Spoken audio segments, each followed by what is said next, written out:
El presidente tiene hasta el 15 de septiembre, que es lo que manda la ley, para promulgar o devolver al Congreso. Si esto es así, a más tardar el 15 de septiembre, pues estoy seguro que será el mismo 15, el Congreso de la República votará por la insistencia. A partir de ese momento, el gobierno lo que va a hacer es, por lo que ha anunciado, una acción de inconstitucionalidad. ¿Qué significa eso? ¿Que los jubilados no van a poder cobrar o los aportantes no van a poder cobrar hasta que acabe el proceso por la inconstitucionalidad? No, eso no significa. Lo que ocurre es lo siguiente. Primero, sobre el tema del derecho de observación. Yo creo que en este caso, más allá de que uno esté a favor o en contra de este proyecto de ley, el Ejecutivo no tendría que esperar hasta el 15.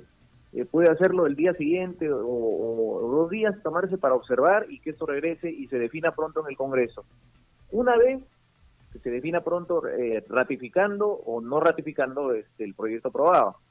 Una vez que el presidente interponga la demanda de inconstitucionalidad, esta demanda no suspende los efectos de la ley. Es decir, la ley ya empieza a ser obligatoria. Y el proceso va a durar más o menos un par de meses, como suele durar, y en ese tiempo la ley va a surtir efectos.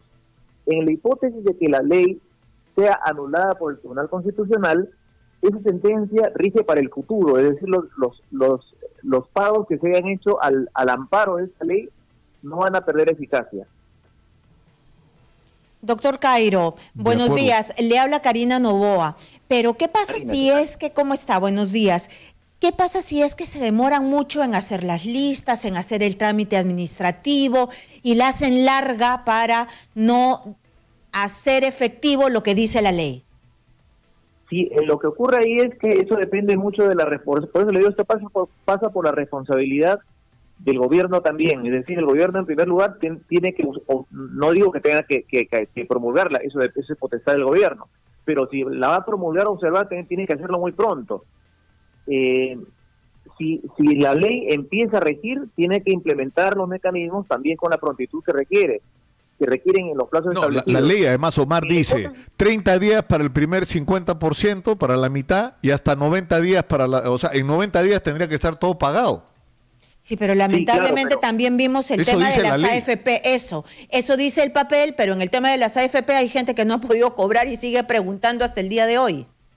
Exactamente, lo que ocurre es que si es que el gobierno no cumple, o en realidad la ONP no cumple con esos plazos, hay un proceso judicial que se llama acción de cumplimiento, que sirve para ordenar a una autoridad que cumpla con el mandato claro y expreso de la ley. Lo que ocurre es que ya se va a procesalizar demasiado esto, que también la acción de cumplimiento de repente demora en la expedición de la sentencia, y esto puede generar complicaciones. Lo responsable es cumplir los plazos, y además en los plazos que no son propios, un plazo propio es un plazo que puede ser un plazo impropio, pero es un plazo que no genera nulidad, sino que puede ser utilizado o no utilizado, pero tiene un máximo, como es la observación. Tiene que el gobierno, creo que por lo importante de este tema, tomar una posición muy pronto, es decir, no como en el caso del FP, esperar al día 15 para guardar silencio y que eso se entienda que por lo tanto la ley está... Sí, y sobre el asunto de fondo, el gobierno ha dicho que va a responder a esto con una demanda de inconstitucionalidad. Pero ¿sobre qué exactamente? ¿Sobre la potestad o no del Congreso de disponer de fondos públicos? Sí, porque el otro tema es absolutamente discutible, ¿no? La ley es discutible. O sea, yo no niego que hay una necesidad urgente, como dice Karina, de los pensionistas de tener el dinero, no solo urgente, sino justa, un requerimiento justo, pero hay una norma en la Constitución que establece que los congresistas no tienen iniciativa de gasto.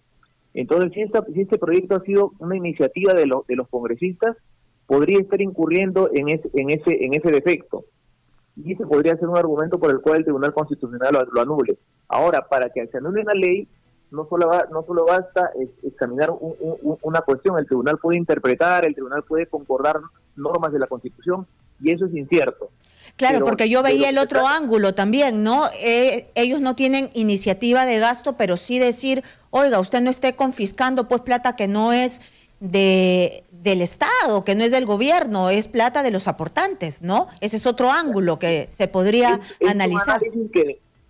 Karina, es un análisis que deberá hacer el Tribunal Constitucional, pero lo trascendente es que el tiempo que demora el Tribunal Constitucional no va a impedir que se produzcan estos pagos, porque la sentencia, la demanda, no suspende la ley. Entonces, eso es, yo no digo que eso sea bueno o malo, sino que debe tenerse presente eso. Lo que no sería... existe, Omar, existe, tú que eres un especialista en este tema, la posibilidad de que el gobierno diga, presento acción de constitucionalidad y simultáneamente solicito que se suspenda la ejecución de la aplicación de esta ley hasta que se resuelva el asunto de fondo. ¿Eso es posible legalmente? No existe. Esa posibilidad existe en el proceso competencial. Recuerda, Nicolás, que cuando se discutió el tema de la disolución, el presidente del Congreso de la Comisión Permanente del Congreso disuelto pidió que se suspenda. No le concedieron la suspensión, pero no porque fuera improcedente, sino porque el tribunal consideró que no cabía en ese caso, pero sí es procedente en el proceso competencial. En el proceso de constitucionalidad no es posible en ningún caso. De acuerdo. O sea, Entonces, no hay manera para el gobierno, o sea, porque digamos que ganen en el Tribunal Constitucional, como tú dices, no va a ser retroactivo. O sea, no es que los jubilados que recibieron los aportes tienen que devolver, no. De aquí para adelante no se puede aplicar. Exactamente. ¿Y podría verse como un precedente el tema del FONAVI? No, eso ya es un tema y es una cuestión que debe analizar el tribunal. Es decir, ya son varios factores. Hay un tema que es muy difícil para la ley, para la sostenibilidad de la ley, que es el tema de la iniciativa de gasto. Pero hay otros factores que el tribunal tendrá en cuenta para efectos de establecer si finalmente esta ley es nula o esta ley puede conservar su validez siendo interpretada en algún sentido o en otro.